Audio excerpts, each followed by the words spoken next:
Hello folks. My name is Ingers. I'm from Ants, Latvia, and today we will going to feed my ants. What I will use for my feeders today?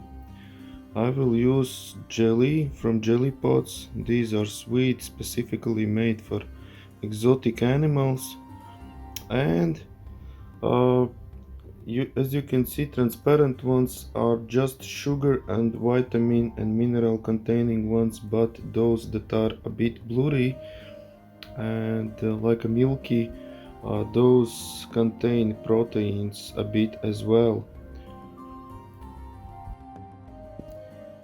If you want to feed your sweet jelly to your ants to provide them sugars, so then you need to use some kind of base. Uh, but if you won't use it and you will just throw it in your formicarium, so jelly will dry out and that won't be easy to remove and this thing will become quite nasty. Voila, and I have put it, and as you can see uh, there on aluminium base, I aluminium foil just overlapped a bit so I can comfortably use uh, grab them with my tweezers, as you can see. Secondly, we will use alive feeders, insect feeders such as some small size cockroaches. There are some 1 centimeter to 2 centimeters long cockroaches, one mealworm for bigger ponerine colony, and quite small crickets with size 1 to 1.5 centimeter. So okay, let's do it. And yes, forgot to mention that to pinch or grab my insect feeders, I will use two types of tweezers. These tweezers are hard, so if I want to crush to immobilize insects, so I will use these ones. And if I want to preserve my insect feeder, I will use these soft ones. Um, yes, because they don't allow to squeeze it too hard. So in the first one will be Lasius umbratus nest, which actually is a basic tube type nest, and as you can see here there are workers with pile of brood, a lot of brood. There is a queen as well. She is very clumsy. She often falls back on her back, and yeah, but as you can see, workers are quite well fed. But let's provide them a new source of jelly and some fresh insect feeder. Let's see what they will do. Okay, we open the lid, and as we can see, so escape protection is kind of old and doesn't function anymore, so we will change it. So for that I will use a fluon base solution. Yep, and then gently apply to the borders of the arena.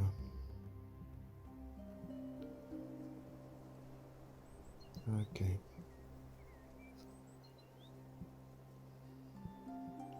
That should do it. Yep, and there is all the jelly. The water is kind of fresh, and they are foraging quite a lot. Probably they are searching for some protein source. Yeah, and there is a couple ants feeding on that old jelly. But this is quite hard because the jelly is is very, very dry.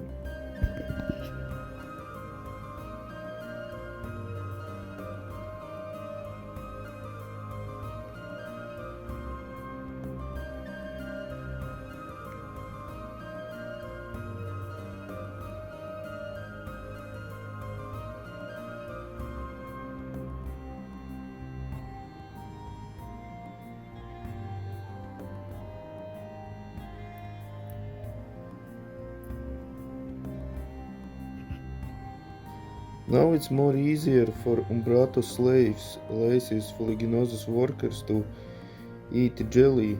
As you can see, there are more and more gathering of them.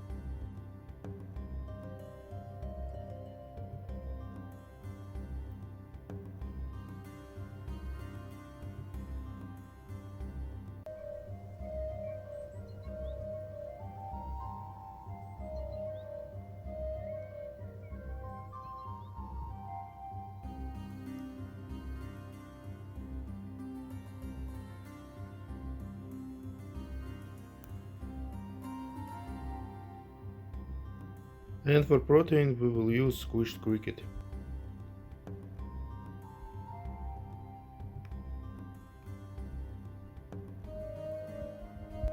The next one is Camponotus vagus, the big black European carpenter ant.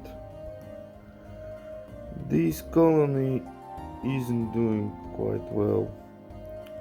In the beginning of this summer there was 22 workers in total, but now almost half are died with unknown reasons, and what can I say? Their brood isn't developing and they eating quite badly. So this is usually the sign that they are preparing for hibernation. So I did the same for them. I changed the jelly, and as you can see they're already eating it. They're living in the same setup, which is the tube setup with the arena. They eating jelly like crazy, but they're kinda not so interested in proteins. They're acting like crazy, they're biting it, they're running around, but nothing else much more happens.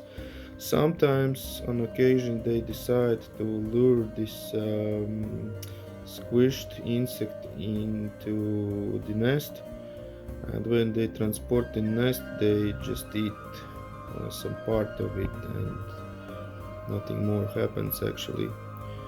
Yeah, these ants are quite a pain in the ass, as you can see, because they are very difficult to keep. They are strange in behavior, and it is very, very hard to raise them. So this is a starting colony which I'm keeping, and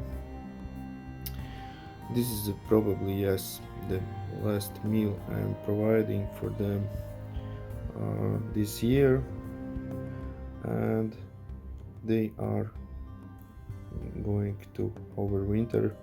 I will bring them to basement, and because there is quite cold, only 5 to 10 degrees per Celsius. Yeah, there is a first worker that is coming to tell the queen that he has food in his belly, but the queen isn't interested to eat, and she is quite underfed right now. As you can see, her belly is proportionally small. Yeah, so definitely going to hibernation. And what can I say else about these species? They're actually found in Latvia too. They're quite rare. There are only 2 occasions are reported. And again, the same I did with my Florida carpenter ants, Camponotus floridanus. There are only 14 workers in this colony, and they are like crazy. They're running all around and lurking all around of arena. Like there is more of them than it usually actually seems, but and this is because they're notorious for being one of the most aggressive Camponotus species in the world. Uh, yeah, as you can see, in the smallest disturbances, they react like they have received some bomb, or I don't know. They're really crazy guys. And this colony is doing quite well. The queen is well fed, having a brood, which is slowly but quite surely developing, and workers are well fed. They already have eaten protein and jelly, and as you can see, their stomachs or gasters are quite full. So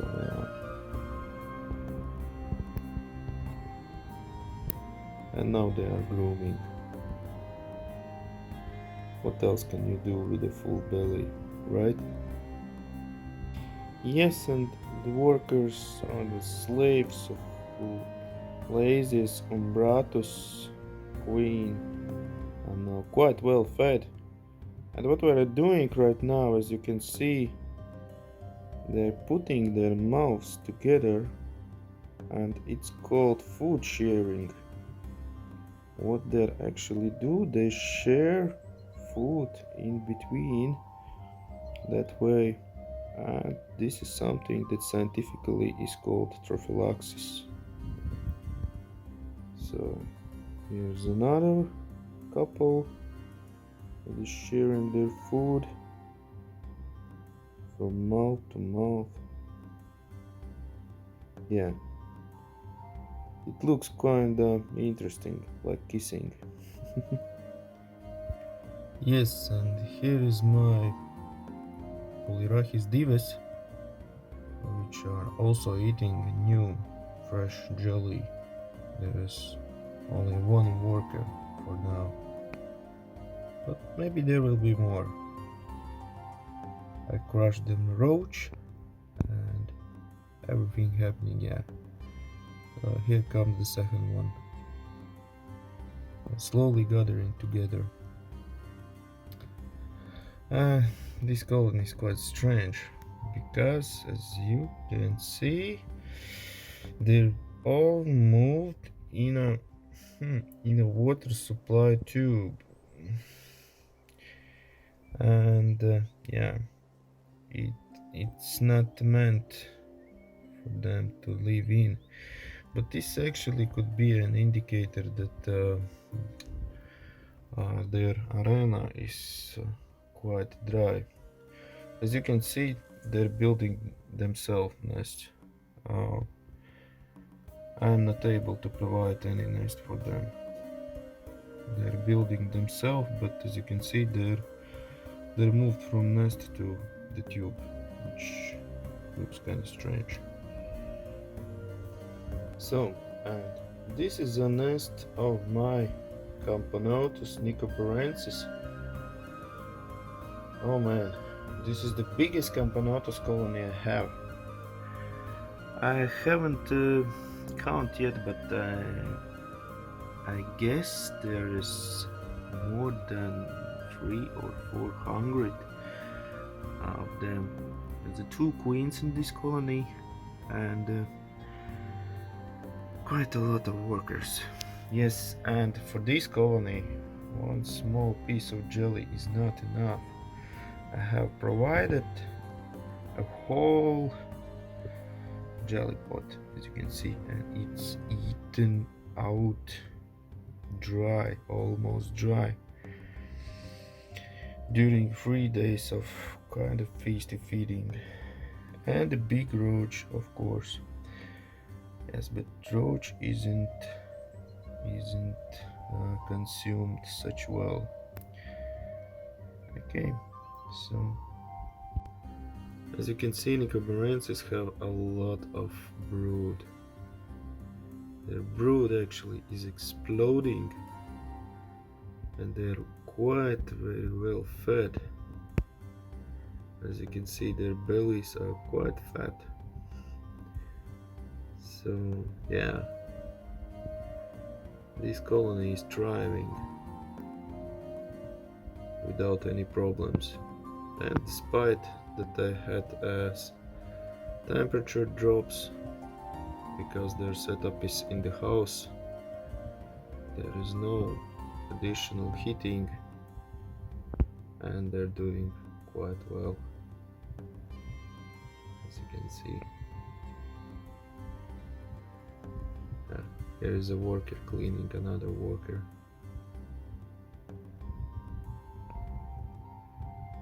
Yeah, they have a lot of quite big soldiers, the big jaws or mandibles, as you can see.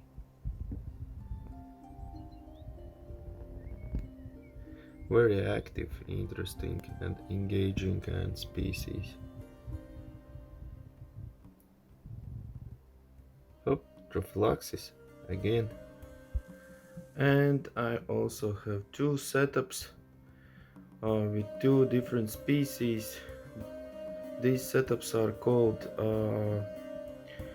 Pinarena, and these as well are appropriate for founding colonies, small size colonies that are just developing. In one setup there is living a founding colony of Lasius fliginosus, which is the queen, with some slave workers of Lasius niger, and there are as well the native workers, fliginosus workers, and they look beautiful. But the foraging part comes only to slaves. Yeah, native workers of this species doesn't come out to forage. The foragers are only slaves, the workers of Niger. So this is kind of interesting strategy. I don't know, it's probably it's made just to save the developing colony, as coming out means more risk. The second colony is Formica fusca. It's a 5 queen colony, and yeah, as you can see, they're living in a bamboo-like tube, and there already are workers that are eating fresh jelly, and there is a one worker struggling with bringing a cricket to the nest, as there is anyone helping him. Yeah, no one helping him.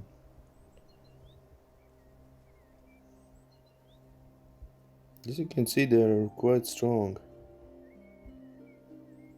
So probably after a few tries he will bring that cricket to the nest.